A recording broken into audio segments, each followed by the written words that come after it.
Rui Malek Takeguma. Hoje é dia 19 de junho de 2018. Estamos no quinto mês do ano Cão Terra, do calendário chinês.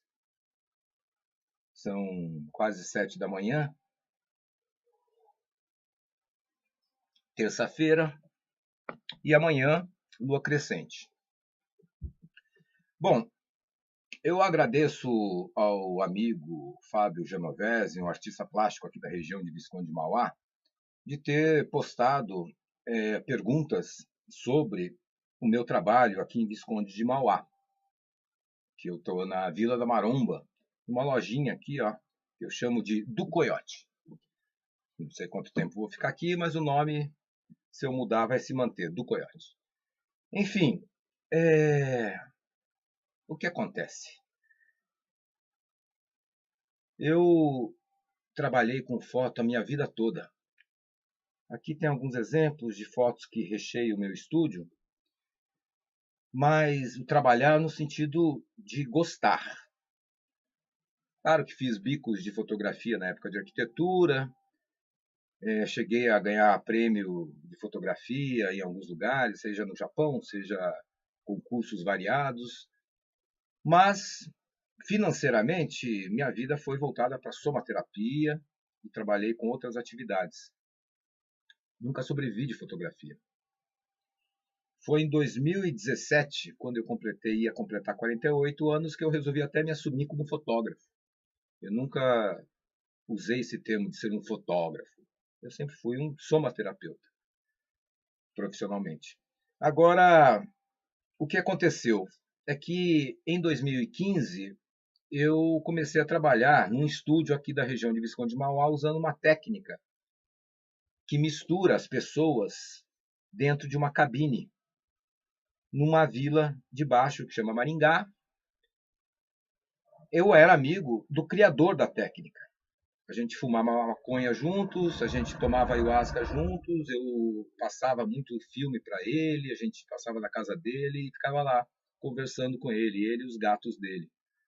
É o Roberto Campadelo, um artista italiano que passou pela América do Sul e se fixou no Brasil, né, desde criança. A família, né, veio, acho que, de algum país da América do Sul, e se fixou no Brasil. Passou por 3 bienais de arte de São Paulo, fazendo, na primeira participou com desenho, na segunda participou com uma instalação de mistura de pessoas, que já foi o projeto que gerou essa técnica, e depois ele ainda fez uma outra instalação já com essa técnica mais elaborada. Tem toda uma carreira de várias atividades, né? Desde trabalhar, montar bar em São Paulo, desde fazer criações principalmente ligadas a escrever um livro traduzindo o I Ching chinês.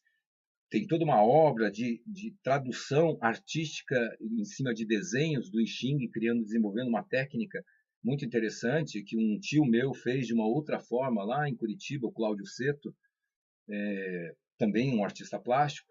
Enfim, foi um criador.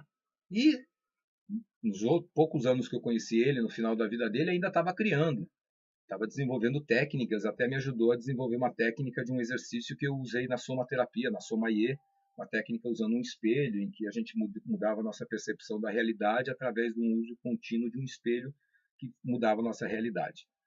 Bom, essa introdução é porque eu mudei muito minha profissão nos últimos anos, e de somaterapeuta passei a ser mestre de obras. Ou seja, eu estou pesquisando bioconstrução para desenvolver um terreno no Vale do Pavão que eu chamo de Uiara Solário, e tem um projeto ligado a uma preservação ambiental e produção coletiva de cabanas e espaço para usar aquilo como um centro energético e de hospedagem. Para isso eu estou desenvolvendo um projeto que chama Itapa, e com uma moeda, inclusive, que são os tesos. Bom, essa introdução de 5 minutos é porque também não vou falar mais de 5 minutos sobre o assunto, então espero que seja um vídeo curto, de uns 12 minutos. De qualquer maneira, eu agradeço o Fábio porque ele me perguntou sobre o assunto. E eu estou cansado de indireta e de deturpação do assunto. Recentemente, eu me afastei de um músico local que a gente estava debatendo um assunto que não tem nada a ver na internet, isso é machismo versus feminismo, daquelas pessoas que acham que é tudo igual e vamos parar de falar nisso, está tudo zen, está tudo bom. E existe toda uma luta, né, das mulheres para achar uma igualdade na sociedade, que é o feminismo, e ele está sendo deturpado por pessoas machistas, por pessoas feministas. Então eu fui defender, né, a tese de ser libertário, de ser feminista, né, que a gente quer a igualdade. E ele vem defendendo o moribundo Osho, que contribuiu muito para a sociedade, mas foi um cara interessante, porque ele sugou todas as áreas de conhecimento, leu Reich, bioenergética, e transformou isso em coisas do Osho. Então as pessoas conhecem as coisas do Osho, mas não sabem que ele, na verdade, foi simplesmente um grande organizador do conhecimento humano. Lógico que ele contribuiu muito, mas também fez muita merda, e tá aí, ó, o próprio resultado são esses discípulos do Osho hoje em dia que deturpam o que ele falou. Ele falou basicamente: não me venerem, não criem em cima de mim uma religião. E hoje o sistema está aí, ó. São pessoas que ficam falando de Osho babando como se fosse Jesus Cristo. E não é importante o Osho, é importante o que ele falou para as pessoas serem livres, vivas, tudo mais. Bom, mas não é vídeo do Osho também. O que acontece? Eu estou pegando nisso porque, falando sobre isso, o cara me solta uma indireta quando acaba os argumentos dele. Ele me solta uma indireta dizendo que eu sou um plagiador, um copiador. Fiz um print screen de tela, né? Eu já sou profissional em brigas no Facebook. Então eu fiz um print screen da tela e deletei esse cara do viver. Porque se ele acha que eu sou isso, é porque ele se informou com alguém que lhe disse isso. Ou ele chegou a essa grande conclusão sozinho, né? Duvido. Porque ele está até alugando o espaço dele agora para essa família utilizar-se dessa. Né? Pode ser uma coisa financeira também, né? Ele está alugando lá para essa família. Enfim, o que acontece? Fofoquinha de que eu sou copiador, flagiador. Há tempos atrás eu estava na vila de Mauá, num shopping, trabalhando lá com essa técnica. Daí vem dois tipos de fofoca. Seja um músico local que chega lá e fala: Rui, a obra original do Roberto Campadelo não é importante. Genial é o filho dele, o Daniel. Ele é uma coisa genial, que é ganhar dinheiro com isso, o dinheiro que importa. Então ele transformou a arte num produto. E ele conseguiu fazer uma cabine com luzes em cima da arte original. E essa cabine com luzes que é genial. Isso que é genial. Eu ri, mas como foi uma coisa vista por todo mundo, né? As meninas que estavam na mesa, as outras pessoas que estavam na mesa ouviram o nosso debate, eu só ri dele e falei: tudo bem, é sua opinião. Eu acho genial o pai, o Roberto Campadelo. Eu acho que o filho tem os méritos, que ele desenvolveu a técnica, melhorou a técnica, mas eu não acho que ele mereça, inclusive pelo jeito que ele trata as pessoas, que ele mereça ser venerado por alguma coisa. Enfim, a história dirá, né? Então, essas picuinhas é que me incomodam, Fábio. Por isso que eu achei legal. Você viu que primeiro eu reagi meio grosso com você, mas ao mesmo tempo eu acho legal, porque é perguntando que a gente esclarece as coisas e a gente pode melhorar. Existe uma arte que foi a ideia dele pegar e botar dentro de uma Bienal de São Paulo uma coisa que é extremamente simples, mas se tornou interessante, que é usar um vidro espelhado, ou um vidro que, ao mesmo tempo, qualquer vidro, se você dependendo da iluminação, ele se torna um espelho também. Mas certos vidros têm uma característica melhor para isso. Então ele iluminou com vela um lado do rosto e iluminando do outro lado do vidro outra pessoa, o mesmo lado do rosto, mas como está de frente se torna o oposto, gerava no meio uma imagem que é um rosto meio a meio. Isso numa época que não tinha Photoshop, não tinha computador pessoal, né? Isso era muito interessante. E ele levou isso para uma Bienal de Arte. Hoje isso está tão banal que tem um aplicativo de celular que faz isso. Você bate uma foto, bate outra foto, ele junta no meio e faz uma cara meio a meio. Mas o cara transformou isso numa arte e foi para a Bienal, tudo mais. A história da família, ele não desenvolveu grana com isso. Mas o filho dele botou luzes saiu viajando pelo Brasil e foi desenvolvendo uma forma de ganhar dinheiro com essa brincadeira, transformando um produto, a fotografia, e que ele vendia a fotografia.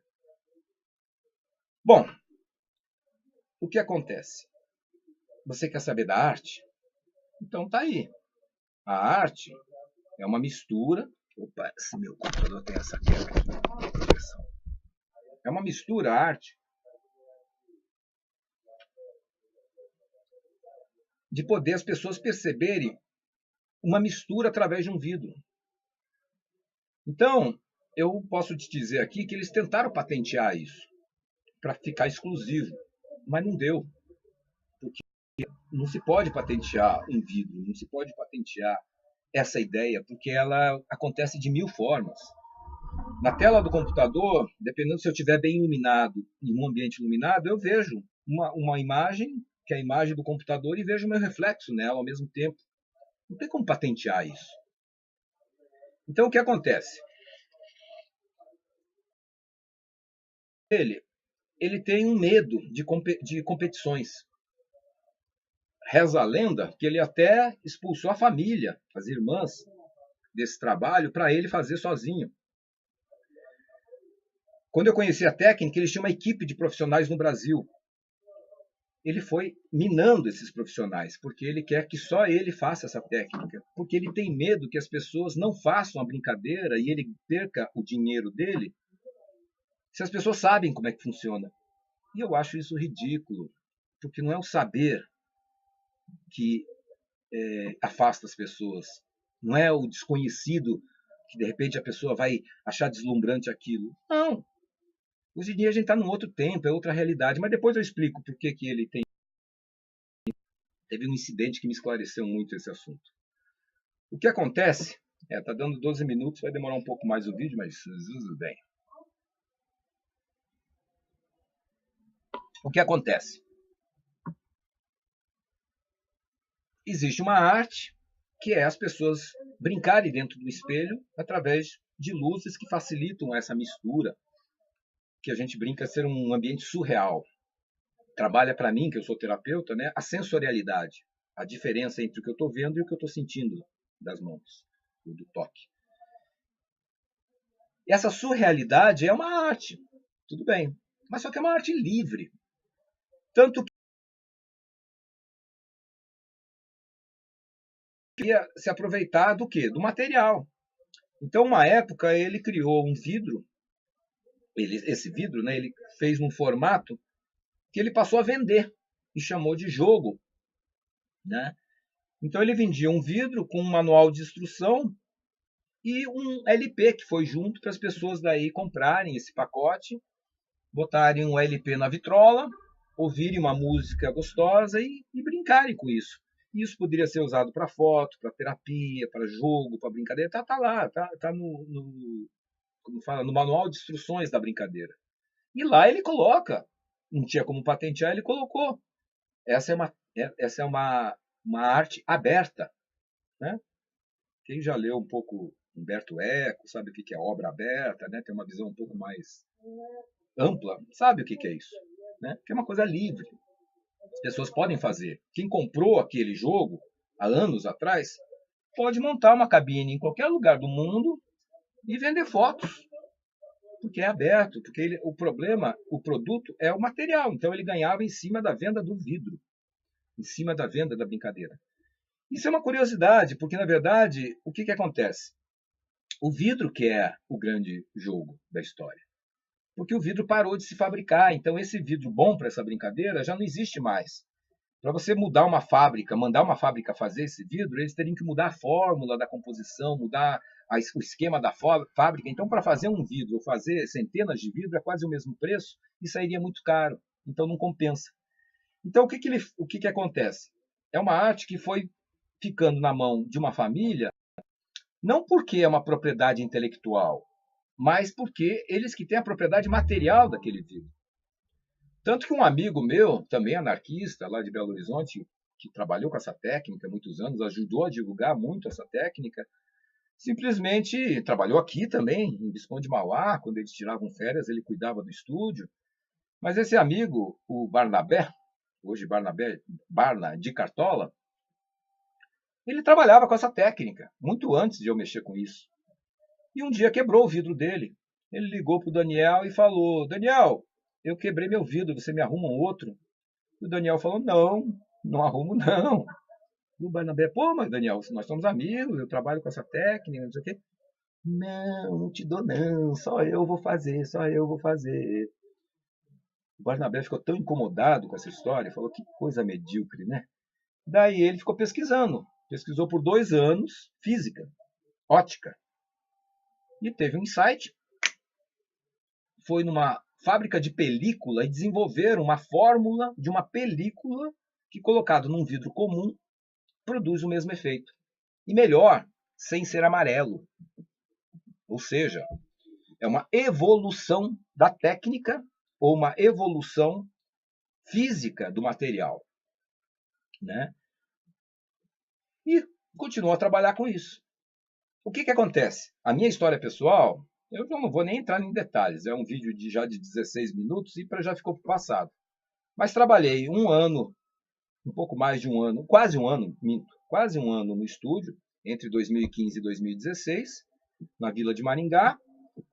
Fui expulso do estúdio graças à briga do meu filho com o filho do dono do estúdio. Brincadeira de escola. Lá eles brincavam, se machucou um pouquinho lá, e fui expulso do estúdio. O próprio Daniel me disse que na verdade, ele se expulsou porque a esposa estava grávida e tinha muita inveja de mim, porque eu trabalhava com vídeo e ela quer ser videomaker na vida e expulsou o Rui daí. Eu falei: pô, Daniel, eu tenho 2 filhos para criar, você vai me expulsar daqui? Ele falou: eu não vou contrariar minha mulher, ela que manda. Tudo bem, né? Fazer o quê? Saí do estúdio. Mas falei para ele, saí do estúdio e falei: ó, vou procurar esse vidro e vou fazer meu trabalho.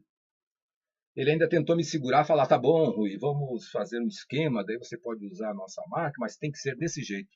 Daí eu comecei a ouvir ele e falei: tem que ser desse jeito? Eu vou trabalhar para você? Falei: não, ó, não quero. Não quero trabalhar para você. É insuportável trabalhar para você. Já deu. Depois do que eu vi aqui, que você obedece a tua mulher por causa de uma briga na escola, bom, enfim. Mas teve um incidente interessante que eu estava andando com meu filho na rua de Maringá e ele começa a dar piti lá na frente do estúdio, ele começa a gritar: Rui, saia daqui! Você não pode andar em Maringá. Não quero que você fique andando e usando o Wi-Fi aqui perto da minha loja. Eu achei tão interessante isso que eu cheguei perto dele, cara a cara, assim, me aproximei, meu nariz ficou assim, a 5 centímetros do nariz dele, né? Eu poderia brincar, dizer que veio uma sensação de espirro e minha cabeça bateu no nariz dele, ou ao contrário, o nariz dele bateu na minha testa, né? Deu o que é mais frágil, dá problema. Então ele saiu sangrando lá para dentro da loja. E eu saí com meu filho embora. Tem várias testemunhas disso lá na Vila de Maringá. Depois eu publiquei um vídeo explicando para ele didaticamente: Daniel, não é porque você alugou por mais de 10 anos essa loja, que não é nem sua, é alugada, tanto que agora eles já saíram de lá, né? Curioso como é a vida. É o quem planta colhe. Mas não é porque você está alugando essa loja há muito tempo que você é dono da rua. Você tem que entender que a Vila de Maringá é livre, todo mundo pode andar nela. O Wi-Fi da tua vizinha é livre. Se eu quiser usar o Wi-Fi da Boom, eu posso usar, porque ela me deu a senha. E ela gosta de que eu fique lá, porque ela prefere eu lá do que os moleques que ficavam lá, coisa e tal. Numa época que ficavam lá pedindo senha para você, você dava, e elas ficavam os moleques lá incomodando ela pedia para você tirar a senha deles para não incomodar ela, você nunca tirou. Daí quando é o contrário, que eu estava lá usando a senha dela incomodando ele foi lá pedir para ela tirar. O Daniel é sempre 2 pesos e 2 medidas, né? Vale para mim, mas não vale para você a minha história. Mas quando o Daniel tentou me expulsar da rua, de usar o Wi-Fi do vizinho na rua dele, daí que eu entendi: é um problema mental. O cara acha que é dono mesmo, o cara acha que só ele pode fazer. Então, o problema mental deixa isso para psiquiatria. Não quero me aproximar e saber. Só acho o cara um babaca. O Daniel Campadelo é um babaca, por experiência própria, e não quero me aproximar dele. E a mãe obedece. Falei com a Carmen, expliquei a situação e falou: não, não posso fazer nada, sou velhinha, tô fraca, Daniel que manda. Então, Se a Carmen falou que o Daniel que manda e o Daniel falou que a Helena manda, hoje eu agradeço a família. Eu falo, que bom que aconteceu isso, porque eu tenho o meu estúdio, eu faço as coisas do meu jeito e não tenho que prestar conta a ninguém. Eu faço como eu faço, de uma forma mais barata, mais criativa e mais gostosa. Porque existe também uma forma que daí se virou produto. Ah, tá, então a arte está ali. A arte é grátis. Tá um espelho aqui dentro, a pessoa entra, brinca com o espelho. Se a pessoa não quiser levar as fotos, ela vai embora e conheceu a arte grátis. Ah, lembrei, você falou de propriedade intelectual. Não, você falou de direito intelectual, alguma coisa de. Bom, os direitos disso. Bom, para todo mundo que passa, isso desde 2015, tem 3, 4 anos que eu trabalho com isso, para todo mundo eu falo. Foi criação do Roberto Campadelo para uma Bienal de Arte de São Paulo. Eu não estou negando a criação. Eu não estou dizendo que eu inventei nada. Eu estou usando essa técnica criada pelo Roberto Campadelo, assim como o Marcelo usa, a Carmen usa e o próprio Daniel usa. Isso é, nós somos filhos de uma arte criada pelo Roberto Campadelo. Agora a gente está num sistema que chama capitalismo, que tem todo um jogo aí, que eu não vou nem questionar isso porque eu sou anarquista, mas eu não vou nem entrar nesses detalhamentos, que você deve saber muito bem, que existiria uma propriedade, de um ponto de vista financeiro, que seria uma patente, que ele poderia requerer uma patente, durar 70 anos, até a morte, depois da morte dele, né? Se for o caso de livro, não sei como seria nesse caso, mas ele não conseguiu isso, porque não tem como patentear. Posso abrir um parênteses aqui e dizer que eles patentearam o nome do estúdio deles. O nome do estúdio deles é patenteado, então eu não uso e não cito. Porque o nome do estúdio deles, que também é plagiado de um filme, né, do Bergman, mas também porque é uma palavra. Então eles patentearam o nome, então eu não uso esse nome. Pronto. Se eu usasse, se eu abrisse uma lojinha na Maromba e falasse que é esse nome, daí eles poderiam entrar com um processo comigo dizendo que eu estou usando uma coisa que é deles. Agora eu não estou usando nada deles. Eu estou usando uma coisa livre que foi criado pelo pai dele e pelo marido da Carmen. Enfim, então a minha ética é essa. Eu falo para as pessoas de onde veio. Foi uma arte criada numa Bienal de São Paulo, na década de 70, por esse italiano. Tem uma foto dele aqui. Desde que eu montei, há 6 meses, eu estou na Vila da Maromba, com um banner enorme na porta da minha loja. Vou até mostrar. Vou usar o computador aqui para mostrar. Então vamos sair aqui da loja. Tá aqui, ó, Vila da Maromba. Então vamos mostrar aqui, ó.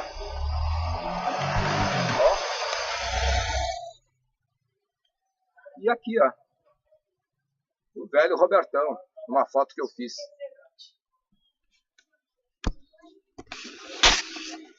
Voltando aqui para dentro.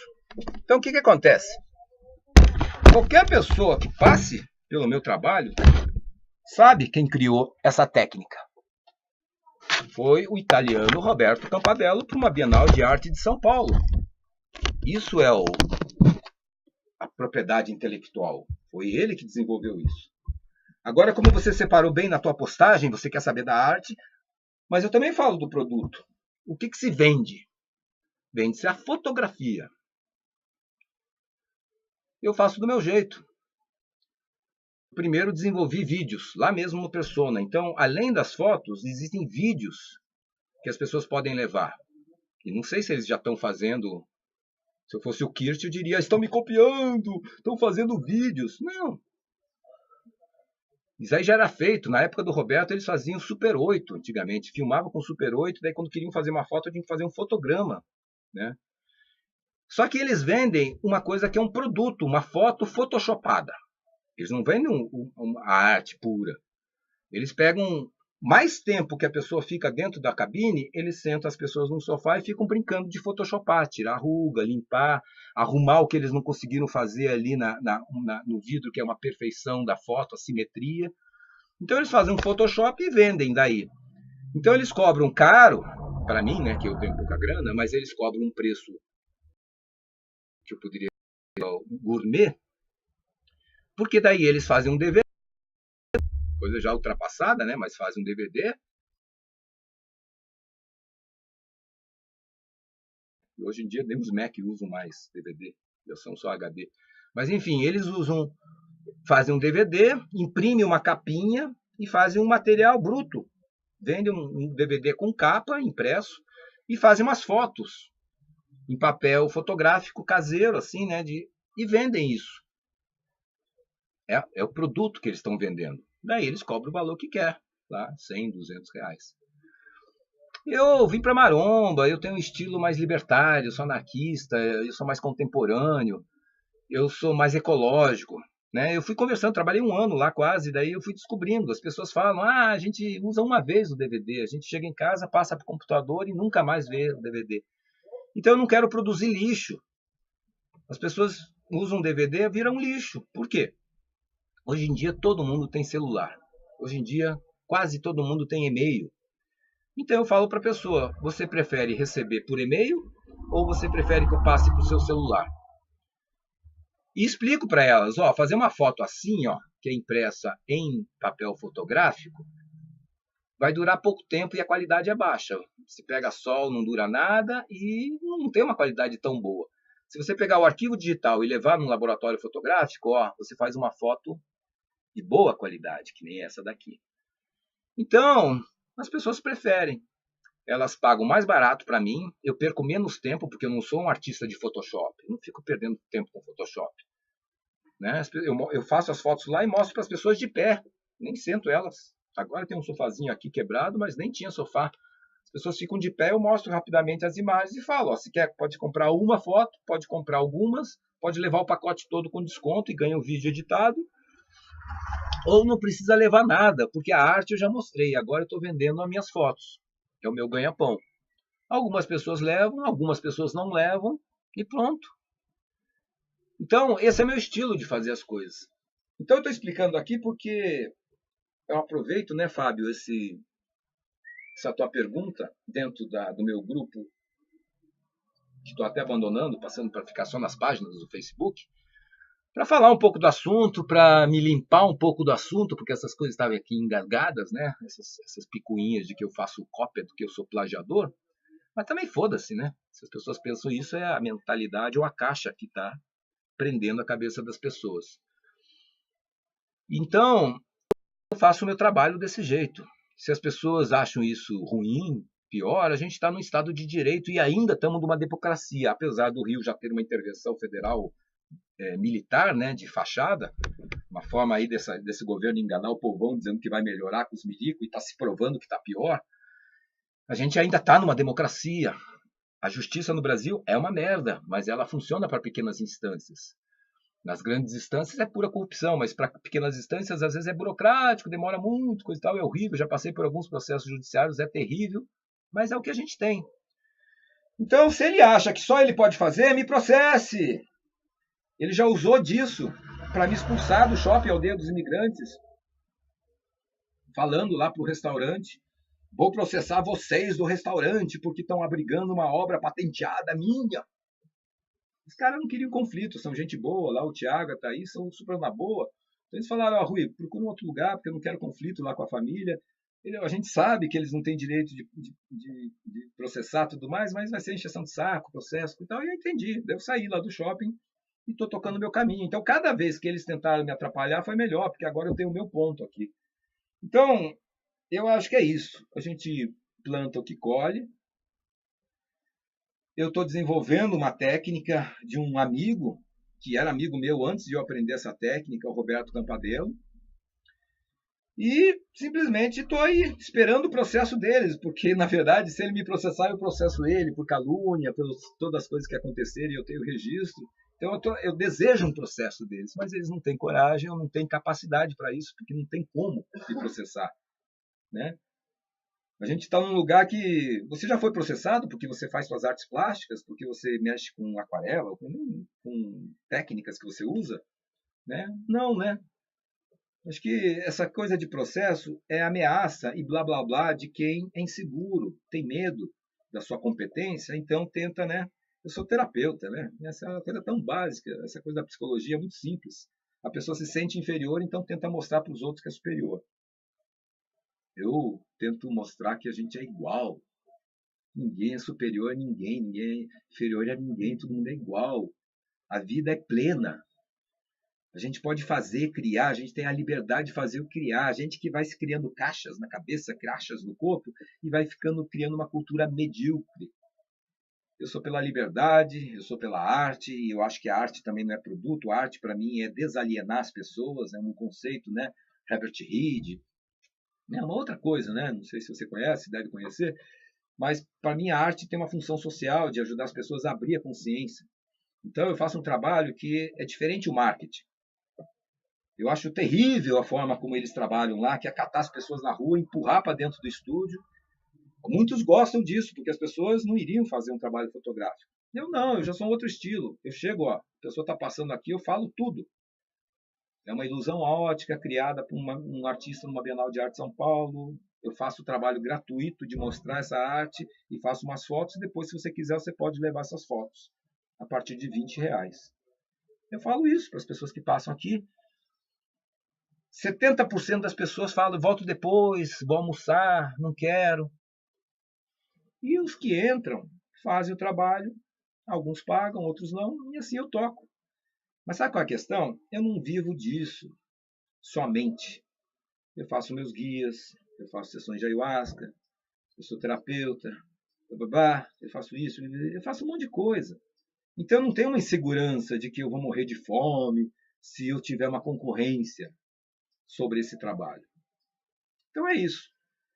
Fui um pouco mais extenso do que eu imaginava, falei mais coisas do que precisava, mas eu acho que eu precisava falar essas coisas para me limpar um pouco e esquecer também essas picuinhas aí que aconteceram na região sobre o assunto.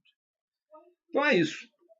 Desculpe a extensão, se me aguentar ouvir tanto. Quem aguentou me ouvir por 30 minutos, está aí o meu depoimento sobre o que aconteceu e o que é o União, Amar e Brincar e o momento fotográfico que acontece de vídeo ali, que eu chamo Momento União, Amar e Brincar, que é o vídeo registrando essa brincadeira.